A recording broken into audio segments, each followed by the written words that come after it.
呛死的嘛！故事甲我讲，你条线的，俗三安尼一无台势，迄安尼不卡命紧。几句台词，资深演员唐川一怒，张力瞬间凝聚。南上是山的，空阿白就用黑人来了。行船拖坏迄道辛苦的事情，你要种条路啊，爸来做去做的，成功诠释讨海为生的客家单亲爸爸。唐川拿下金钟奖迷你剧集最佳男主角。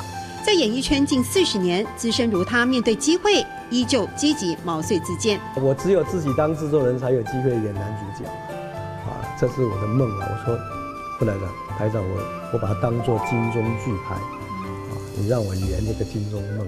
逐梦不能服老，一场潜水救船的戏，让后生晚辈见识到硬底子的拼劲。我这个快60岁的人，还要跳入海里面，还要潜水，没有带蛙镜的潜水啊，要在那个螺旋桨那边把缠住的那个网子这个剪掉。热爱戏剧，始终有着澎湃热情。民国62年加入中视训练班，从临时演员做起，刊物至今还完整珍贵的保存着。细火慢熬的累积，唐川设定下一步往大荧幕迈进。老师，你觉得你在一路上表演养分来自于？这个当然是一路走来的人生经验啦。简单的说，擘开困难都是赌沟。海陆腔的话就是擘开困难都是赌沟。擘开困难都是赌沟，什么困难都经历过。